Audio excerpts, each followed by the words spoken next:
Hey everyone, I'm sorry I can't be there tonight, but I hope that you enjoy and find my presentation to be very informative. Let me start by sharing my screen with you.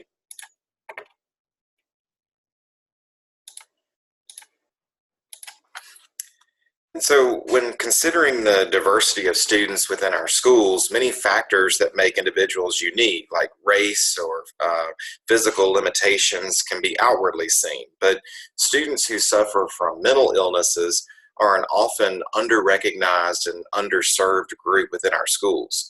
And so this professional development is intended to provide some background on mental illness and really furnish educators with strategies for promoting the mental health of all students. So everything that a person does or feels or thinks or experiences involves the functioning of their brain. For a brain to function properly, many different parts of the brain really have to work in unison.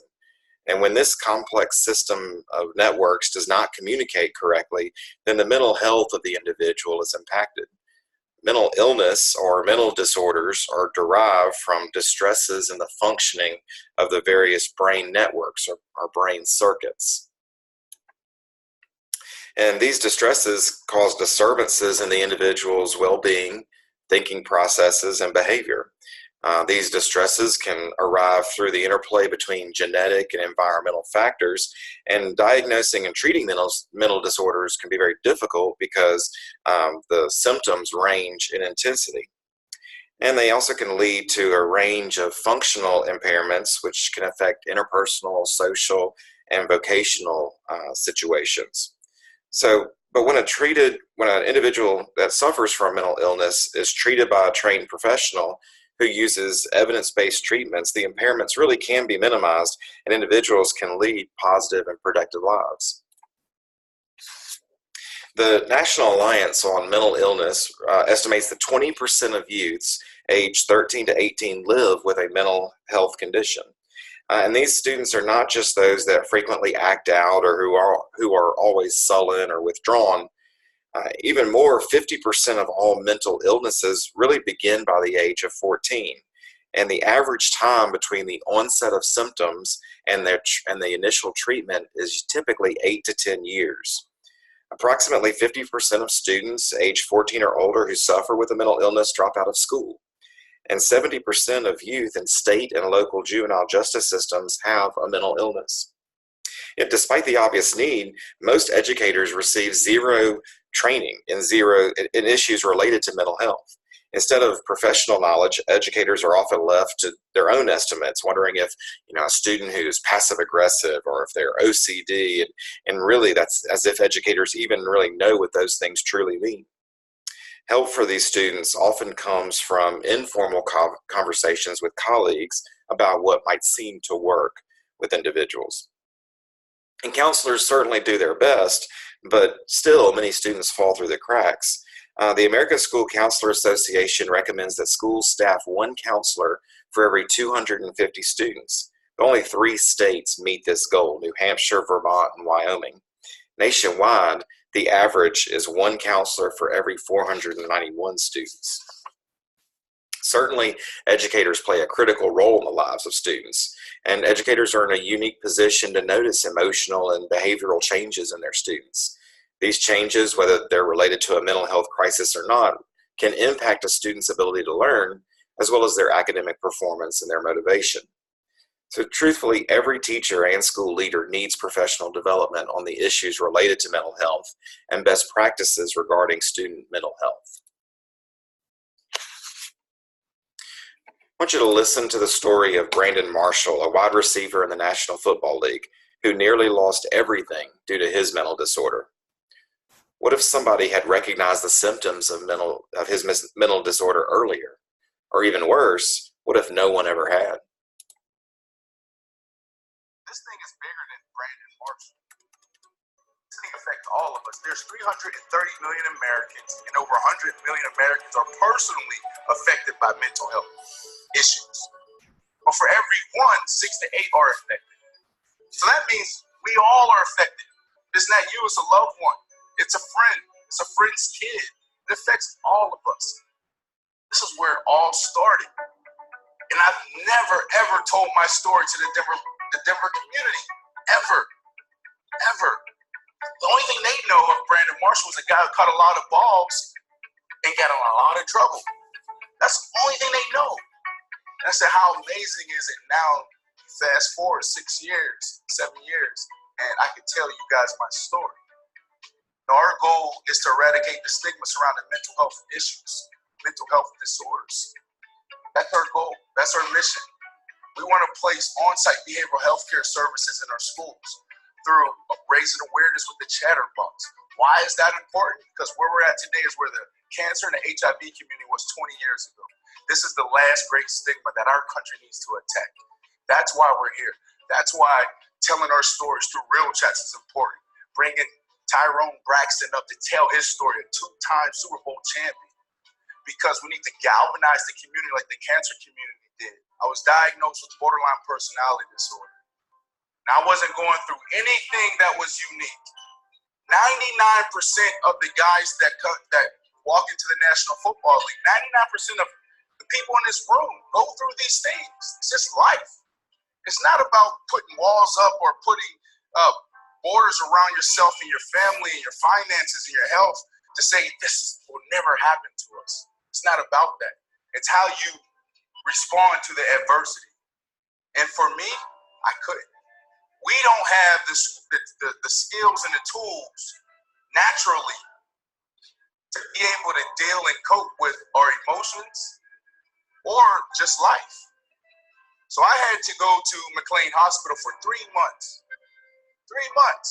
Not because of the Brandon that you thought you knew, the headlines, but the Brandon that was sitting in his theater room in a catatonic state. I literally was depressed my last year in Denver. I didn't know that I was. I thought that if I had the security and the stability from a contract that I would be okay.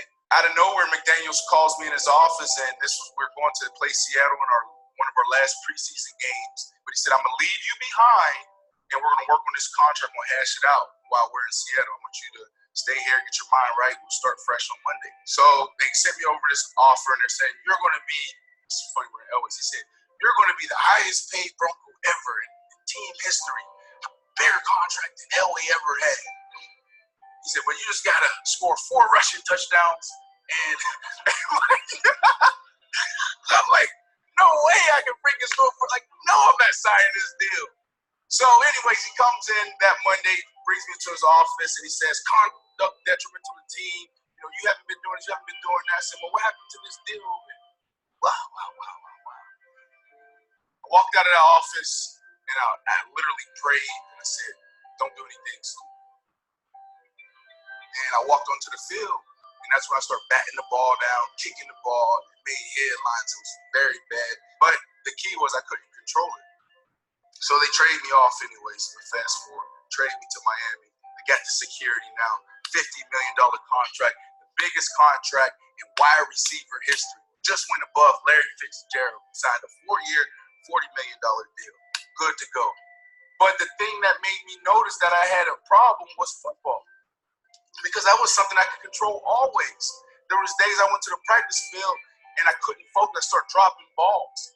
And that was always my sanctuary, my place my escape. So I'm out there one day, and our team is terrible. I should have never left the Denver Broncos. I would have a Super Bowl ring right now. But, you know, I chased the money, and I thought that was my security. And that's when Dr. Gunderson called me and said, Brandon, you need to come up here. And he put me in this intense program. I'm like, yeah, they just diagnosed me with BPD. I couldn't even say it. And she was like, well, what do you mean? I was like, I got this pamphlet, and I just, start highlighting everything, and the whole damn pamphlet is yellow.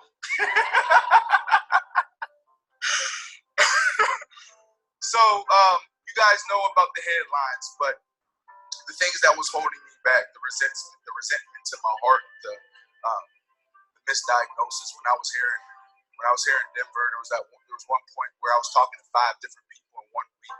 My life was a living hell, and my beautiful wife who I met in college. She was amazing because she had the patience and the love in her heart to see this thing through. I decided, and with my wife, that we need to tell her story. Just imagine if we come together as one, what we can do with over 100 million Americans affected by mental health issues. It's important. We want to prevent and intervene early, and that's why we're here.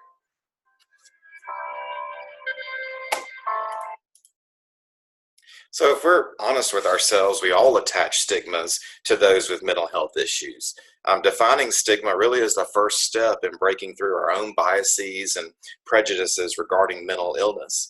So you can read along with me on the screen, but stigma refers to a cluster of negative attitudes and beliefs that motivate the general public to fear, reject, avoid, and discriminate against people with mental illnesses. Stigma is not just a matter of using the wrong word or action. Stigma is about disrespect. It is the use of negative labels to identify a person living with mental illness. Stigma is a barrier, and fear of stigma and the resulting discrimination discourages individuals and families from getting the help they need. Perhaps the most troubling part of maintaining a stigma regarding mental illness is summed up in that last sentence, that stigmas and the resulting discrimination discourages individuals and families from getting the help that they need from trained professionals. So at this time, Dr. Morton will hand you a piece of paper, and on one side the word fact appears, and on the other side the word myth appears. And so I'm going to give you a series of statements, and I want you to hold up the appropriate word to indicate whether you believe the statement to be fact or to be a myth. And I'm only going to give you a couple of seconds, so it's going to be a snap judgment for each statement. So the first statement, mental health problems are rare. I think we all know from the video this is a myth. Mental health problems affect 1 in 4 people in any 1 year. So even if you don't have a mental health problem, it's likely you have a friend or a family member or a work colleague who is affected. Statement number 2, people with mental health problems are violent. This is also a myth. People with mental health problems are much more likely to be the victim of violence. The violence myth makes it harder for people to talk openly about mental health problems, and it can also make friends very reluctant to stay in touch. Statement number 3, the stigma and discrimination around a mental illness can be more difficult than the illness itself. And this is a fact. In a recent survey, 58% of people said that stigma and discrimination is equally as damaging or even harder to deal with than the illness itself. And 87% of people with a mental health problem have experienced some form of discrimination. Statement number 4, people can't work if they have a mental health problem. And this is a myth. With 1 in 4 people affected by mental health problems, you probably work with someone with a mental health issue. And if you're a teacher, you probably have multiple students in your classroom with a mental health problem. Statement number 5, if you use a mental health service, there's a 1 in 3 chance that you'll lose contact with friends. And this is a fact. Sometimes friends feel like they don't know enough to be able to help, or they feel uncomfortable. But you don't need to be an expert on mental health to be a friend. It's often the everyday things like a phone call or a text that really make the difference. Number 6, once you have a mental illness, you have it for life. And that's a fact. Well, it's true that most mental illnesses are lifelong. They actually are often episodic, which means that the symptoms are not always present. Just like people who live with chronic physical illnesses like arthritis or asthma, people with a mental illness can, and when the illness is managed, live positive and productive lives. Number 7, females are more likely to have a mental illness than males are. This is a myth. Men and women are equally affected by mental illness.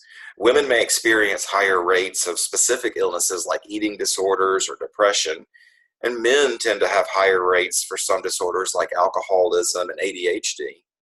And then some illnesses like bipolar disorder are relatively equally shared by men and women. But it may seem like women are more likely to have a mental illness than men because women tend to be more likely to seek help for mental and emotional difficulties and to share their concerns with friends than men might be. Number 8, medication is the best treatment for mental illness. And this is a myth. Medication can be a very effective part of managing a mental illness, but it is by no means the only type of treatment or support. A wide range of appropriate interventions, including medication, counseling, social groups, self-help, holistic health, religious support, exercise, and nutrition are options for helping people recover and stay well. And really the best approach is to have a combination of strategies that have proven to be effective. Number 9, adults are more likely than teenagers to have a mental illness. And although this is a fact, many illnesses are first diagnosed in childhood, but many more begin to appear during the late teenage years and then into early adulthood. So, once you have a better understanding of mental illness, then as an educator, it should be a matter of what should we as educators be looking for. And so if you observe one or more of the following behaviors, it's important for you to consult with a school counselor or nurse or administrator, as well as the student's parents. It could be feeling sad or withdrawn for more than 2 weeks, seriously trying to harm oneself or making plans to do so, sudden overwhelming fear for no reason, sometimes with a racing heart or fast breathing, involvement in many fights or demonstrating a desire to badly hurt others, a severe out-of-control behavior that can hurt oneself or others, not eating or throwing up or even using laxatives to make oneself lose weight, intense worries or fears that get in the way of daily activities, extreme difficulty concentrating or staying still that puts the student in physical danger or causes problems in the classroom, repeated use of drugs or alcohol, severe mood swings that cause problems in relationships, or drastic changes in behavior or personality. So if you look on the screen, you'll see a list of things that educators can do. Some states, such as Florida, are actually requiring schools to teach students at least 5 hours of mental health instruction in grades 6 through 12.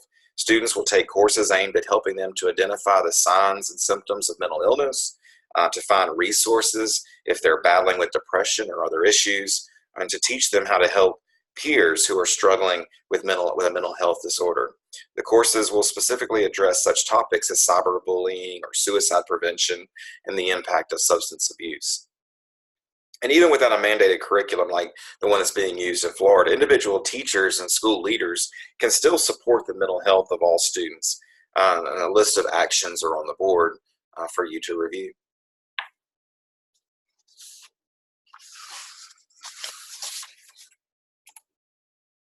So all of us, teachers and students alike, have to manage unhealthy thoughts and beliefs. And we have a tendency to engage in negative self-talk, catastrophizing, and overthinking. And so to help manage these unhealthy thoughts and beliefs, we need to teach our students and even ourselves strategies for overcoming them. And so here are a few that we can try. We can recognize that mistakes are a part of life and turn them into learning opportunities. So if you're ruminating on a mistake, write it down and then identify 5 lessons you've learned from that experience. Self-criticism, self-blame, and other kinds of negative self-talk will be internalized over time. So when you find yourself engaging in negative self-talk, turn the language to the behavior. For example, instead of saying, "I'm so stupid," say, "I made a mistake." Exercise provides a distraction. It releases endorphins, it boosts physical energy, it releases physical tension, and it promotes restorative sleep. When catastrophizing thoughts begin to emerge, or when you find yourself overthinking, then just simply ask yourself, can I control this right now? If the answer is no, which it usually is, you have no choice but to let it go and move on. Allow yourself 20 to 30 minutes to think about what's bothering you most. Write your concerns on a piece of paper so they're clear and real, and then decide what you want to do with that list. You can either throw it out, or you can use it later for a problem-solving exercise. Unhealthy thought patterns often make problems seem larger than they really are, and therefore it's necessary to break down problems into smaller steps when attempting to overcome challenges. You might want to take the time to explore some apps such as Calm or videos on YouTube to find a tool that will help you meditate or just simply engage in some deep breathing exercises. Doing something nice for someone, and it will actually reinforce positive feelings for yourself. And finally, identify all the things that you're grateful for each day. Dr. Morton will provide you a handout that outlines some steps for establishing a trauma-informed approach to education. And these steps are listed on the PowerPoint. These ideas are important for teachers and school leaders to consider when attempting to meet the mental health of all students in the school.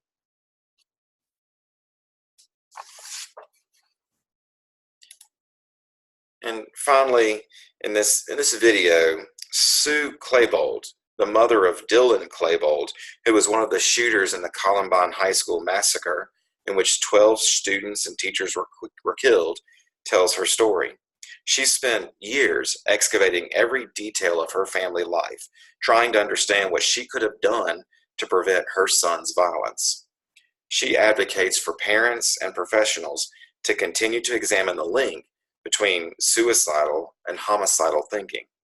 And she reminds us that love simply is not enough to help those that suffer from mental crises.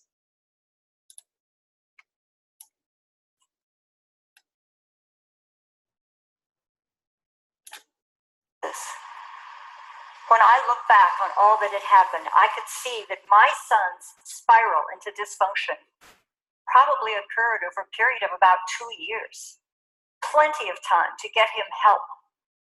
If only someone had known that he needed help and known what to do.